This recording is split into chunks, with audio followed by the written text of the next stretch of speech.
ఆ మరుసటి రోజు కొత్తపల్లి అనే గ్రామానికి ఒక పూజారి వచ్చాడు. ఆ స్వామీజీ శ్లోకాలు చెప్పుకుంటూ ఒకప్పుడు మౌనిక ఉండే ఇంటికి వెళ్ళాడు.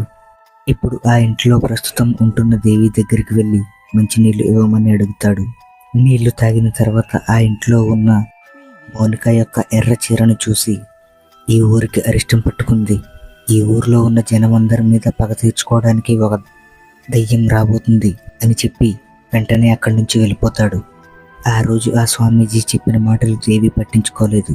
కానీ ఒక రోజు రాత్రి, మళ్ళీ అమావాస్య రాత్రి, అమ్మాయి ఎర్ర చీర కట్టుకుని గజ్జెలు కట్టుకుని ఆ ఊర్లోకి రావడం దేవి చూసింది. వెంటనే దేవి గుండె జల్లుమంది. వెంటనే లోపలికి వెళ్ళి తన భర్తకి చెప్పింది.